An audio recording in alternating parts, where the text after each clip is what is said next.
masuk. Selamat pagi, Dok. Selamat pagi, Bu. Silakan duduk. Selamat pagi, Bu. Saya Dr. Dani, bertugas pada hari ini. Dengan Ibu siapa? Ibu Zita, Usianya berapa, Ibu? 35 tahun, Dok. Alamannya, Ibu? Di Jalan Bungkul. Oh, Jalan Bungkul. Sudah menikah atau nggak, Ibu? Sudah. Oh, sudah menikah. Baik, Ibu. Ibu datang ke sini dengan keluhan apa, Ibu? Saya merasa ada benjolan gitu, Dok, di saluran kemih. Sudah berapa lama, Ibu? Udah 4 hari ini sih, Dok. Dapat hari ini. Apakah ada nyeri, Ibu? Ada, Dok. Saat buang air kecil merasa nyeri, Dok. Saat berhubungan, apakah ada nyeri juga?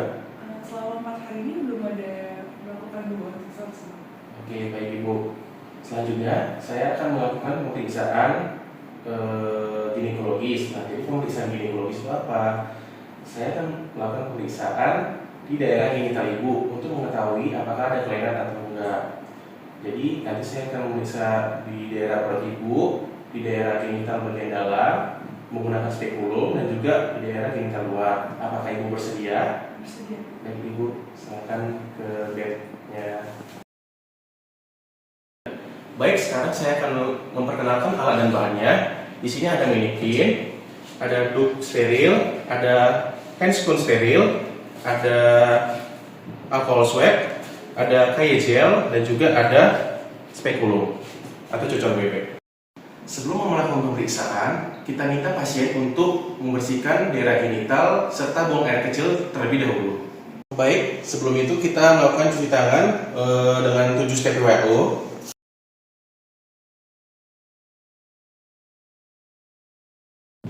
Kita suruh pasien untuk berbaring di bed sembari melepas pakaian bagian bawahnya. Nah, sembari itu kita juga memasang handscoon steril hand to hand. Pertama, kita akan melakukan pemeriksaan abdomen. Kita akan inspeksi terlebih dahulu. Kita inspeksi dari bagian abdomen atas sampai bawah. Kita lihat apakah ada jejas atau tidak, ada jaringan parut atau tidak, ada stretch marks atau tidak.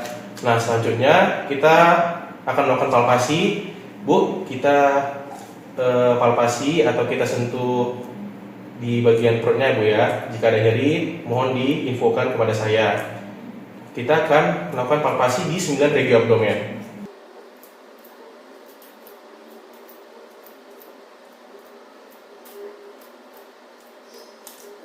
Selanjutnya kita akan melakukan pemeriksaan genital bagian luar. Sebelum itu kita akan memasang duct steril dan juga kita membersihkan daerah genital luar ibunya dengan alcohol swab yang sudah kita sebutkan di awal tadi.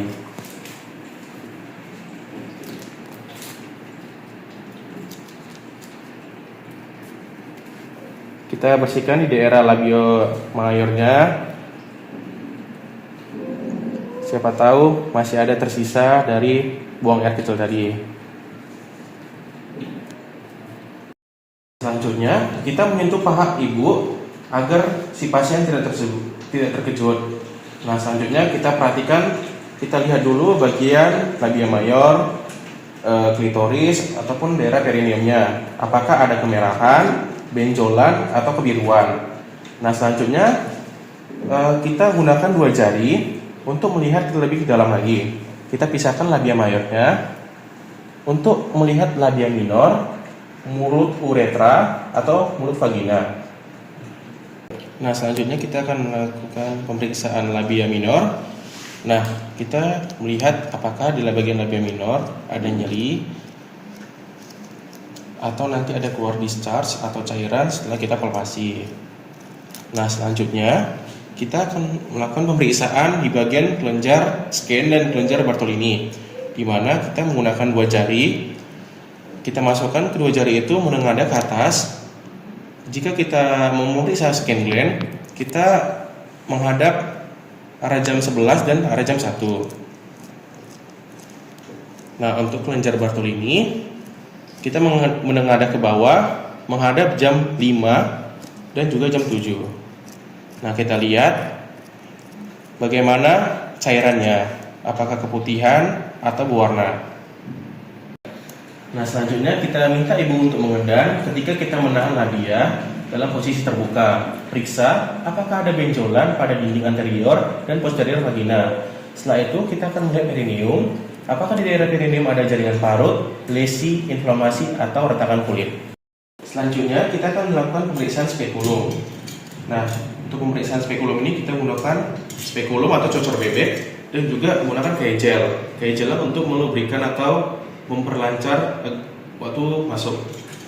Nah, kita oleskan kain gelnya tadi ke mulut cocor bebeknya. Nah, setelah kita olesi, kita masukkan dengan menggunakan tangan kiri.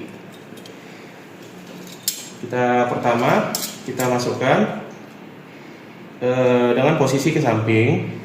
Nah, setelah sudah masuk sebagian, kita putar secara vertikal sehingga posisinya seperti ini. Nah, setelah itu kita buka cocor bebeknya. Setelah kita buka, kita kunci.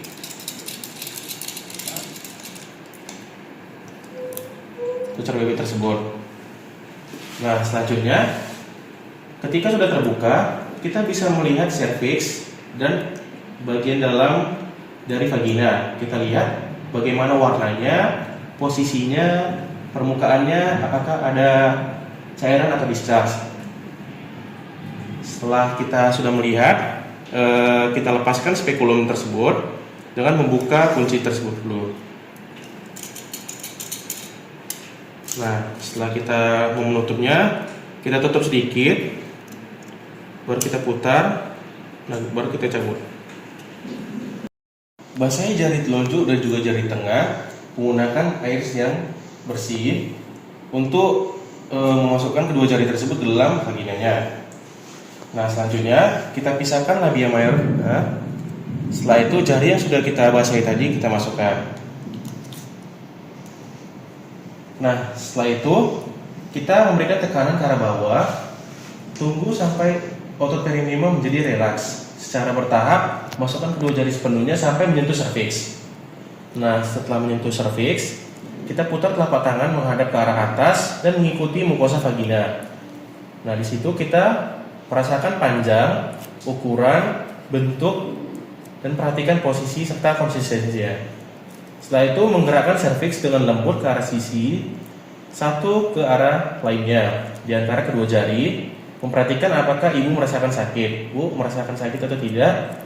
Nah, selanjutnya letakkan tangan yang lain berada di abdomen. Selanjutnya kita mencari ovarium dengan menekan jari-jari yang berada di bagian vagina dengan cara menggerakkan jari yang berada di abdomen dan lateral berhadapan dengan rahim. Tekan dengan tangan yang berada di abdomen dan menekan ke arah atas. Nah, setelah kita melakukan perabahan tersebut, kita menilai bagaimana ukurannya, konsistensi, mobilitas ovarium. Jika ada teraba, bagaimana normalnya? Apakah kedua ovarium teraba atau tidak? Ulangi prosedur di atas untuk mencari ovarium di sisi lainnya. Nah, yang terakhir kita akan melakukan pemeriksaan rektovagina. Kita jelaskan ke ibunya, ibu, selanjutnya saya akan melakukan pemeriksaan rektovagina. Pemeriksaan ini untuk melihat apakah ada massa pada bagian rektum dan massa pada bagian vagina. Apakah ibu bersedia? Bersedia. Nah, selanjutnya jari yang digunakan adalah jari telunjuk dan juga jari tengah. Pertama, kita masukkan jari tengah kita ke bagian rektum. Nah, kedua, jari telunjuk dimasukkan ke daerah vagina. Masukkan secara perlahan. Sembari itu kita suruh ibunya untuk mengembuskan nafas agar pasien rileks. Selanjutnya, tekan secara kencang di daerah tangan yang berada di tulang pubis. Menekan jari-jari yang berada di vagina dan rektum ke arah anterior. Nah, selanjutnya kita meraba permukaan rahim. Apakah ada benjolan atau massa? Selanjutnya, apakah ada nyeri atau tidak? Ketika sudah, kita lepaskan kedua jari secara perlahan. Setelah pemeriksaan selesai, kita melepaskan sarung tangan steril kita tadi dengan hand to hand ke limba infeksius. Nah, selanjutnya kita melakukan cuci tangan kembali dengan 7 step WRO dan menggunakan sabun. Yang terakhir, kita lepaskan dulu sterilnya. Kita bantu ibu untuk berdiri dari meja litotomi. Selanjutnya kita suruh si ibu ini memakai pakaian bagian bawahnya dan mengarahkannya ke meja konseling. Baik Ibu Jelita, dari hasil anamnesis dan pemeriksaan fisik yang baru saya lakukan, didapati benjolan di daerah serviks dan juga nyeri pada daerah vagina. Untuk penegakan diagnosanya, nanti kita akan melakukan pemeriksaan penunjang lebih lanjut untuk menegakkan diagnosanya. Apakah Ibu Jelita ada yang mau ditanyakan? Tidak ada. Terima kasih, Bu.